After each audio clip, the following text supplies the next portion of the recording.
السلام علیکم، میں ہوں اقبال سحر اور آپ دیکھ رہے ہیں ریئل نیوز ورلڈ۔ ناظرین، آرمی چیف کی تعیناتی کے حوالے سے عمران خان کی تجویز، کیا ایسا ممکن ہے؟ آرمی چیف کی تعیناتی کا معاملہ گزشتہ سال سے ہی خبروں تجزیوں کا حصہ رہا، لیکن گزشتہ رات سابق وزیر اعظم اور چیئرمین تحریک انصاف پاکستان عمران خان کی طرف سے عام انتخابات کے بعد نئے آرمی چیف کی تعیناتی کی تجویز نے ایک سیاسی اور قانونی بحث سمیت کئی سوالات کو جنم دے دیا۔ پاکستان تحریک انصاف کے رہنما عمران خان نے پاکستان کے نجی ٹی وی چینل دنیا نیوز کے اینکر عمران خان کو دیے گئے ایک انٹرویو میں کہا کہ نئے آرمی چیف کی تعیناتی عام انتخابات کے بعد نئی منتخب حکومت کو کرنی چاہیے اور تب تک کے لیے قانون میں کوئی گنجائش نکالی جا سکتی ہے۔ واضح رہے کہ عمران خان نے براہ راست یہ نہیں کہا کہ وہ موجودہ army chief general Qamar Javed Bajwa کی مدت ملازمت میں توسیع کے خواہش مند ہیں، لیکن سوشل میڈیا پر ان کی اس تجویز سے بہرحال یہی نتیجہ نکالا جا رہا ہے۔ تو ایسے میں سوال پیدا ہوتا ہے کہ آیا army chief general Qamar Javed Bajwa کو قانونی طور پر ایک اور توسیع مل سکتی ہے یا نہیں، اور اس حوالے سے حکومت کیا کہتی ہے؟ پاکستانی وزیر دفاع خواجہ آصف نے عمران خان کے اس انٹرویو پر اپنے رد عمل میں کہا کہ موجودہ حکومت اس ذمہ داری کو مقررہ وقت پر آئین اور ادارے کی بہترین روایات کو مد نظر رکھتے ہوئے فیصلہ کرے گی۔ انہوں نے کہا کہ اہم قومی فیصلے سیاسی مفادات سے مشروط نہیں ہوتے۔ نجی ٹی وی چینل کو دیے جانے والے انٹرویو میں جب اینکر نے سوال کیا کہ آپ نے پہلے کہا کہ موجودہ حکومت ہی آرمی چیف کی تعیناتی کرے گی، لیکن اس کے بعد آپ نے ایک متنازع بیان دیا، لیکن اب تو معاملہ سیٹل ہے کہ حکومت ہی تعیناتی کرے گی، تو اس کے جواب میں پاکستان تحریک انصاف کے رہنما عمران خان نے کہا، میں نے کہا تھا کہ آرمی چیف کی پوزیشن بہت اہم ہے، میرٹ پر ہونی چاہیے، لیکن میں نے ساتھ کہا کہ آصف زرداری میرٹ کے لیے کوالیفائڈ نہیں ہیں اور نہ نواز شریف کوالیفائڈ ہے۔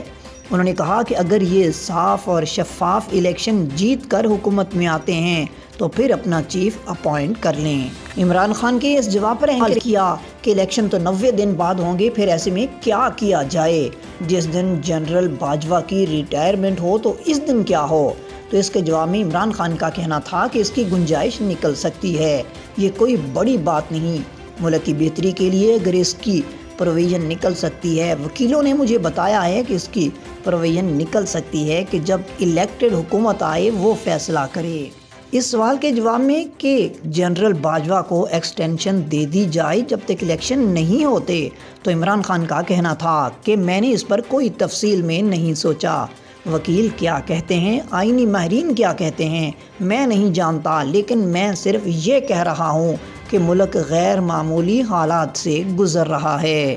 ادھر وفاقی وزیر دفاع خواجہ آصف نے گزشتہ رات نجی T V channel Jio news کے میزبان شاہ زیب خان زادہ سے بات کرتے ہوئے عمران خان کے بیان اور آرمی چیف کی مدت ملازمت میں توسیع کے معاملے پر کہا کہ یہ قبل از وقت ہے، ابھی 2.5 ماہ باقی ہیں، اس وقت اس ایشو کو کھولنا نہ پاکستان کے لیے بہتر ہے اور نہ ہمارے ادارے کے لیے بہتر ہے۔ خواجہ آصف کا مزید کہنا تھا کہ میری اپیل ہوگی تمام سیاسی عناصر سے بشمول عمران خان کے اس معاملے کو متنازع نہ بنائیں۔ یہاں یہ سوال پیدا ہوتا ہے کہ کیا آرمی چیف کو ایک اور ایکسٹینشن مل سکتی ہے کہ نہیں؟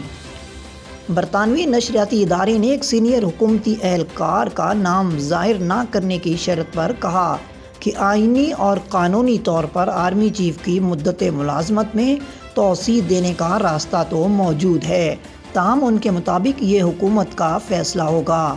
ان کا کہنا تھا کہ جنرل قمر جاوید باجوہ کو پہلی بار جب ایکسٹینشن ملی اور معاملہ عدالت میں گیا تو سپریم کورٹ کے حکم پر تحریک انصاف کی حکومت نے ایک قانون بنایا تھا جس کے تحت صدر پاکستان کے پاس یہ اختیار ہے کہ وہ وزیر اعظم کے مشورے پر آرمی چیف کی مدت ملازمت میں توسیع کر سکتے ہیں۔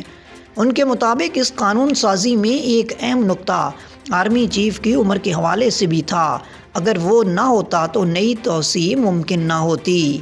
ناظرین، تحریک انصاف کے چیئرمین عمران خان کی یہ تجویز قانونی اور آئینی طور پر قابل عمل ہونے کے باوجود اس پر عمل درآمد کے حوالے سے کئی سوالات جنم لے رہے ہیں، جن میں سب سے اہم یہ ہے کہ کیا وزیر اعظم شہباز شریف اور حکومت ایسا کرنے میں دلچسپی رکھتے ہیں یا نہیں۔ اگرچہ عمران خان چاہتے ہیں کہ نئے آرمی چیف کی تعیناتی کے بجائے جنرل باجوہ کام کرتے رہیں، لیکن سوال یہ پیدا ہوتا ہے کہ کیا جنرل باجوہ اس کو قبول کرتے ہیں کہ نہیں، کیونکہ ISPR کہہ چکا ہے کہ جنرل باجوہ 29 نومبر کو ریٹائر ہو جائیں گے۔ مزید اپڈیٹ کے لیے ہمارے ساتھ وابستہ رہیں۔ اگر آپ نے ہمارے چینل کو سبسکرائب نہیں کیا تو کر دیجئے اور بیل آئیکن کو پریس کرنا مت بھولیے تاکہ ہماری نئی ویڈیو کا نوٹیفیکیشن بر وقت آپ تک پہنچ سکے۔ کامنٹ باکس میں اپنے خیالات کا اظہار کیجئے۔ اسلام زندہ باد، پاکستان پائندہ باد۔